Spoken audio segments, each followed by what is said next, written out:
They always say the beginning of the end feels like a crack in a glass you don't notice until it shatters. For me, that crack started the night Ethan sighed during my pitch practice.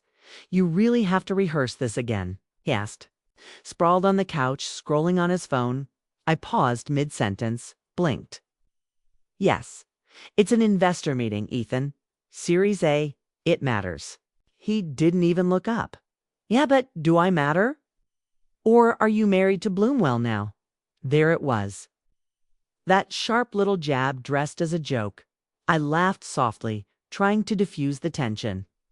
"I'm doing this for us, remember? So we can have the life we dreamed about." He finally looked up. "I never dreamed of being second place." I remember the night I told him about my startup idea. We were lying on the floor, watching ceiling fan shadows dance across the wall. "An emotional wellness app," I said. "Not another meditation timer. Something that meets people where they are: burnout, grief, ambition, rage, all of it." He kissed my forehead and said, "You'll change the world." But somewhere between beta testing and missed Friday dates, his enthusiasm turned into resentment. 3 months ago, I was in the middle of a late-night code sprint with my dev lead when Ethan walked in holding 2 suitcases. I looked up, startled. "Where are you going?" He didn't even flinch. "Out. I need someone. Softer. Someone who sees me, not just her dreams." I stood there, phone in hand, back-end errors glowing on screen and heart-shattering. "You mean someone less." "Me," he shrugged. "Someone more supportive." And just like that, he was gone. I stalked his Instagram for 2 weeks. That's how I found Lana, the new girlfriend, a wellness influencer. Big on self-care, latte art, and posts like a soft woman is a powerful one. She posted a story of them in a cabin with the caption, "He makes me feel seen." I don't have to compete with his laptop for love. Stung more than I wanted to admit. My friends told me to forget him. "You're building something real," Sasha said. "He's chasing curated comfort." I nodded, smiled, pretended it helped. But at night, when the email stopped, I'd stare at our old photos hour. Sunlit kitchen, his goofy grin, my mess of post-work hair, and wonder if I was too much, too intense, too ambitious, too loud for love. Until one morning, I woke up and realized if I was too much for him, it was never enough for me. That thought hit like fire. I grabbed my laptop, booked a WeWork desk for the day, and started rewriting our entire pitch deck. I made it bolder, cleaner, clearer. I removed every trace of hesitation and poured every wound, every scar, every ounce of rejection into the presentation by nightfall. I didn't even think about Ethan once. The next week, I hired my first assistant, Amira, a quiet powerhouse who had once been ghosted by her fiancé 3 days before their engagement shoot. She didn't blink when I told her we'd be working 14-hour days some weeks. She just smiled and said, "Let's build it right." And just like that, Bloomwell began to bloom. The weirdest part of a breakup isn't the leaving. It's the silence after no toothbrush on the sink. It's no shoes by the door. No sarcastic voice muttering about how I was married to my startup. Just stillness. And the quiet hum of Bloomwell's notification panel lighting up on my laptop. For a while, the silence felt like an enemy. Every time I sat down to work, I could hear Ethan's voice in my head. "You care more about your users than me. You think ambition is a personality? Hi, just want peace. Why can't you be more like her?" I hated that voice, and I hated that part of me still wanted to explain why he was wrong. Amira noticed the shift in me almost immediately. "Want me to clear your calendar this week?" she offered gently. "No," I said, "double it. If I had to bleed, I was going to do it building something." I spent the next few weeks throwing myself into work. Okay? Like it was war. We rebuilt the app interface. A/B tested emotional tracking. Modules. We added a journaling feature and an AI listener that actually responded like a human. not a robot on Autodash Pilot, and slowly. My heartbreak became my edge. We launched version 2.0 in a virtual wellness expo. Nothing flashy, just me, Amira, and 5 other early team members in my apartment. Sipping cheap wine and watching real-time user signups trickle in. 12, 49, 106, 211. The numbers didn't explode, but they moved. And for the first time in months, so did my heart. 2 nights later, was scrolling through TikTok when a familiar voice popped up on my FYP.Lana. Her video was about how women should stop hustling to prove their worth.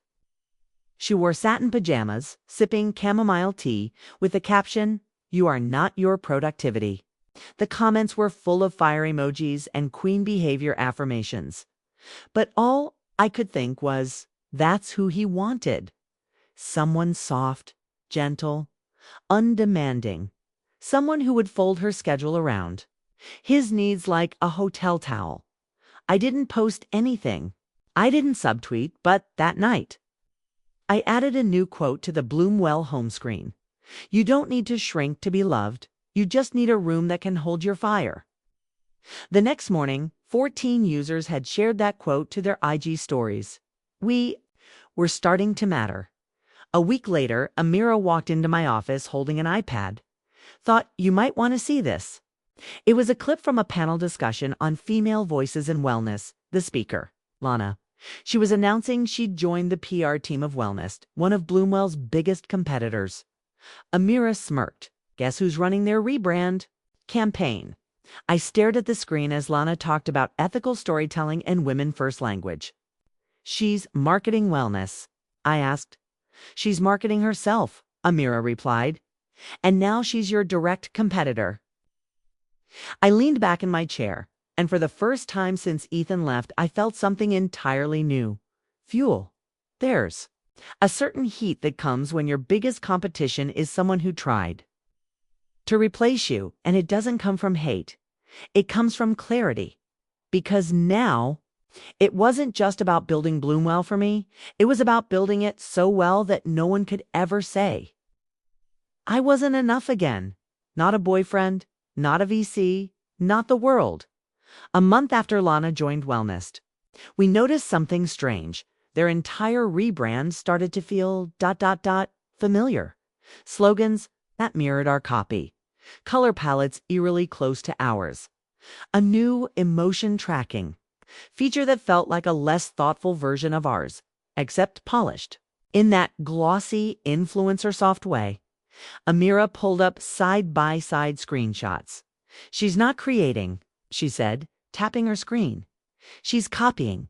I stared at the images, at Lana's glowing face in their press release, and I knew exactly what this was. A race. I started moving fast, faster than I ever had. We launched a weekly podcast segment through the app, Raw and Real, where users could hear 5-minute unfiltered confessions from people just like them. It exploded. People cried, shared, posted. Mental health creators stitched it. TikTok therapists quoted it. Suddenly, Bloomwell wasn't just a product, it was a movement. A few weeks later, I was invited to speak at the Rising Women in Tech panel in San Francisco. Imposter syndrome. Alive and well. I stood backstage in a black blazer that still had the tags on it, clutching my notes like a lifeline. And that's when I saw him, Ethan Dot, standing beside Lana, who was dressed in white silk and whispering to a PR rep. He looked older. Not in age, just energy. Like the glow he once had from being part of something exciting had dimmed. I don't think he noticed me at first, but as I stepped into the spotlight, mic in hand, our eyes met across the crowd, and for the first time ever, it didn't shrink. My talk was raw, messy, real. I told the story of how I was left for being too ambitious. How I built something while grieving, not just a person, but the version of myself I thought I had to lose to be loved. The room was silent, then electric.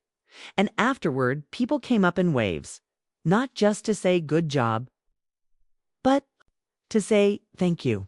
Later that night, Scrolled through Twitter. Someone had posted a clip from my talk with the caption, "She built her startup with what they said would break her." 35,000 likes. 2,000 shares. Lana also posted that day something curated and brand safe. But for the first time, it didn't trend. I didn't laugh. I just smiled. Because when the light is real, doesn't need filters. Back at the office, Amira surprised me with a small cake. "You broke 100,000 users." I blinked. "Wait, what?" She turned her laptop screen toward me. Live dashboard. Numbers spinning. "We've done it." From tears on the couch to trending on Twitter. We've done it. We were real now. I went home that night and poured a glass of red wine. I didn't toast to revenge. Or to Ethan. Or even to beating Lana. I toasted to the girl who stayed up coding through. Heartbreak. To the team that believed before the world noticed.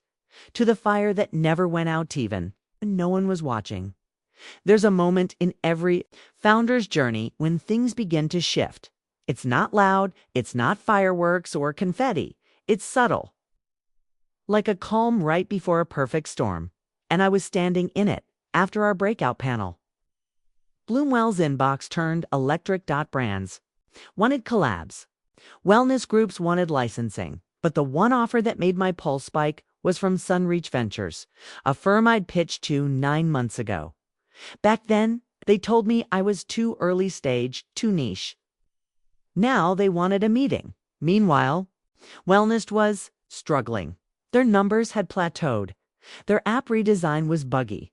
And their wellness campaign led by Lana was being called performative and polished, but empty. One viral tweet said, "Bloomwell makes me feel heard. Wellness makes me feel advertised too." Then it happened. A whistleblower account surfaced on LinkedIn. Anonymous screenshots. Internal Slack messages, tone-deaf slogans. A campaign pitch draft labeled, "Women Cry a Lot.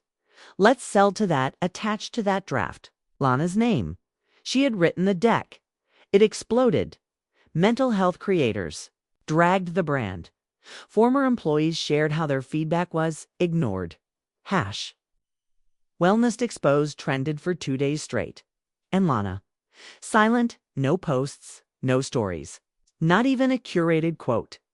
Ethan posted once, "Be kind. Everyone's going through something." That didn't help. I didn't plan to get involved, truly. But when a media outlet reached out asking, Bloomwell would comment on integrity and wellness branding.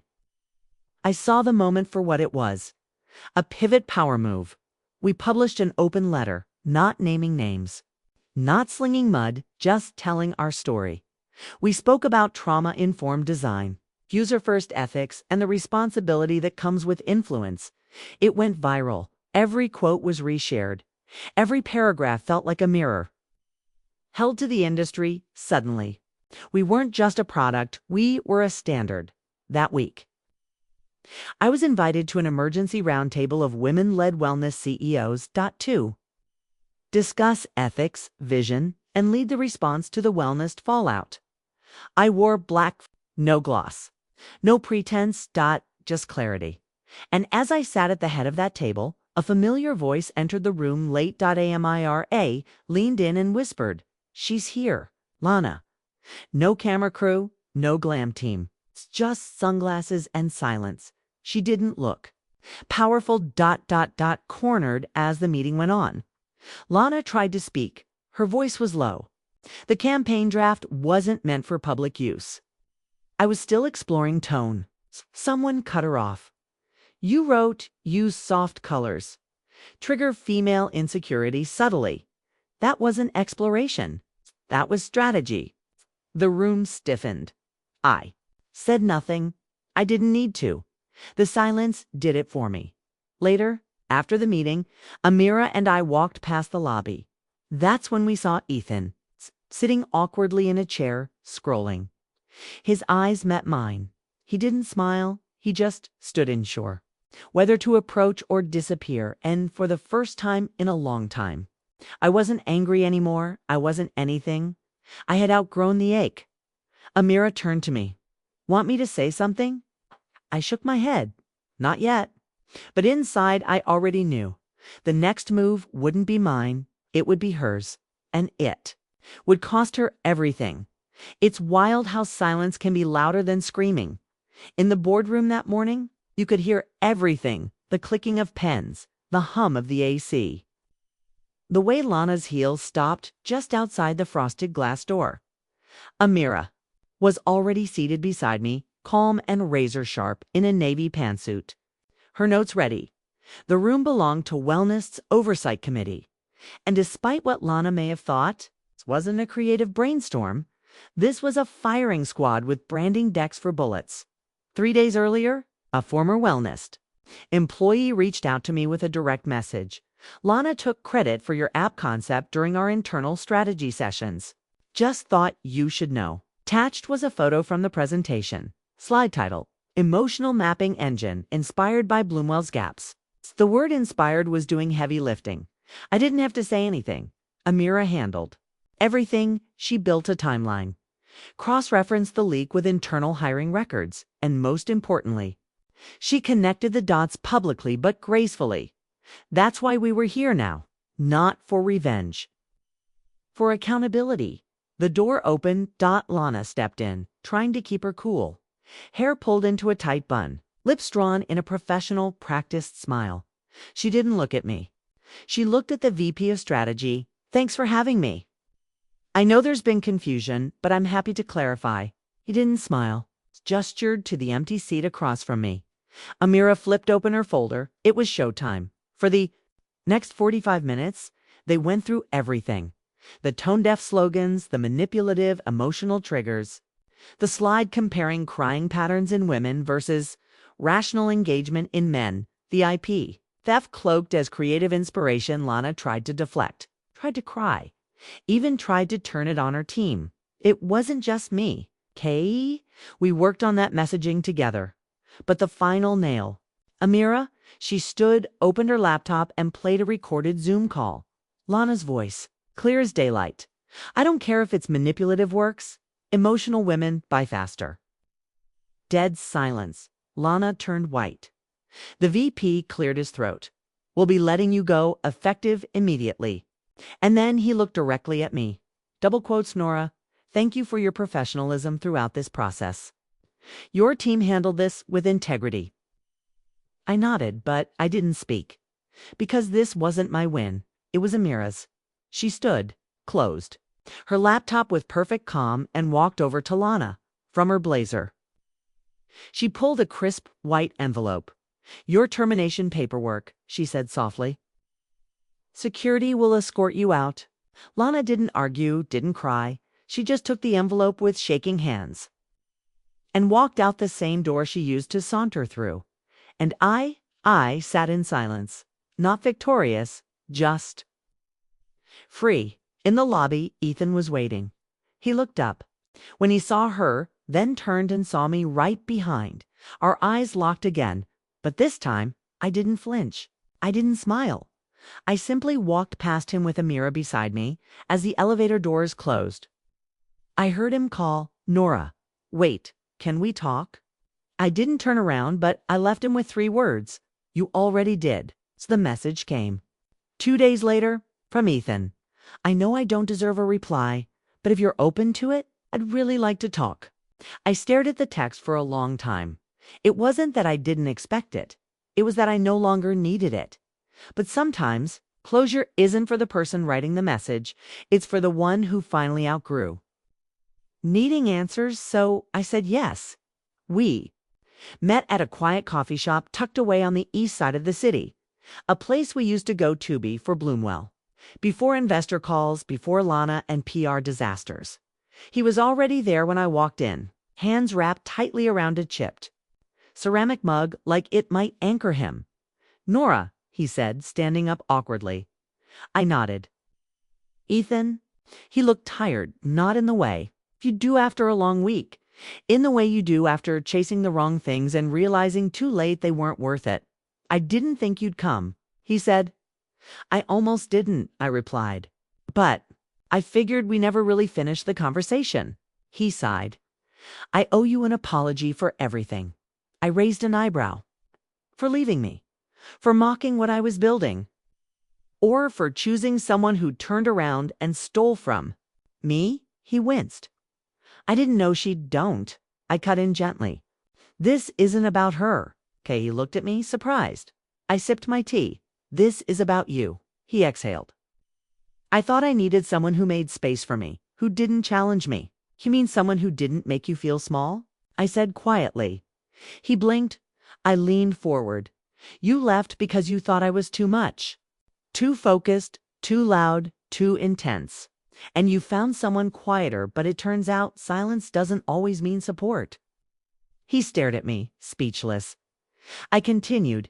The truth is, Ethan, I wasn't too much. I was just too much for you. He swallowed hard.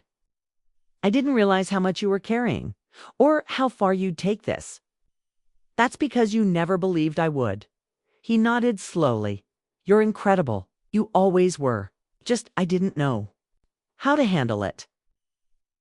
I wasn't looking for someone to handle me, I said. I was looking for someone to grow with me. He reached for my hand, instinctively. I moved it away without flinching. There was no hate in my heart, just truth. You wanted someone supportive, I said softly.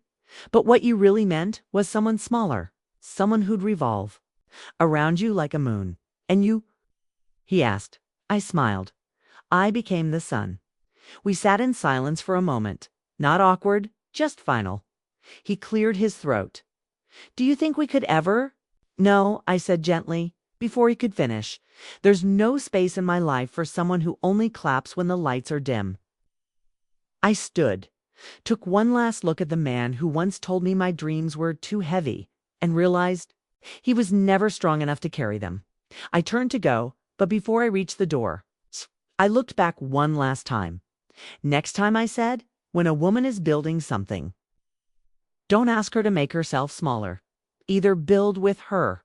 Get out of the way. He didn't follow me. He didn't speak. He just sat there. Hands still on that chipped mug, watching the woman he never thought would rise. Walk away glowing. The night of the launch party felt surreal. Not just because Bloomwell had just crossed 1 million users. Not just because investors who once ghosted us were now offering double to get in, but because I was finally standing in a room full of people who saw me not as too much, but as the reason we'd made it here. The venue was downtown, all exposed brick, soft lighting. Indie jazz humming low. It wasn't glamorous, it was real.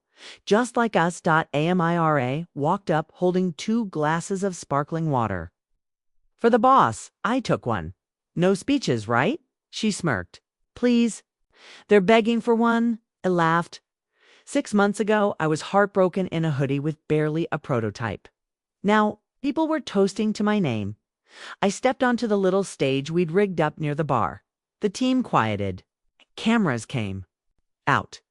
But I didn't feel nervous. I felt ready. I wasn't going to say anything tonight, I began. But then I remembered. This all started with silence. A few smiles. A few nods. Silence from people who left.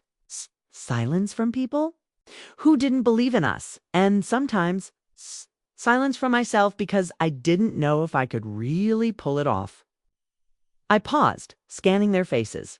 But then someone reminded me, if you build with integrity, speak with truth, and lead with fire, you don't need to shout to be heard. But then someone reminded me, if you build with integrity, speak with truth, and lead with fire, you don't need to shout to be heard. More than a few people clapped. I caught Amira's smile in the corner, and to the ones who once said I was too much, I added, voice steady, thank you. You were absolutely right. I was too much for a small vision, but I was exactly enough for this one. The room erupted as the music returned and people mingled. I stepped aside for air. That's when my phone buzzed. A notification from Instagram. New DM from Lana. I watched your speech. You won. I'm not sure who I am anymore. But I hope one day I can find something real, too. No response needed. I didn't reply. Not because I was angry, but because some messages aren't for answering, they're for remembering how far you've come. Amira walked over, holding her heels in one hand. Think they'll talk about this night 5 years from now? She asked. I smiled. They'll talk about the woman who got left for being too driven, who turned that pain into power, hired the right people, and changed the industry anyway. As the night wound down, I stood by the window looking out at the skyline. Lights blinking, streets buzzing. My city, my company, my life. Not built in spite of being left behind, but because of it. And to everyone watching, reading, or listening to this story, here's your reminder. If they say you're too much, you're just not meant to fit in their small world. You were made to build your own. Subscribe now for more stories of fire, fight, and fierce comebacks. This is just the beginning.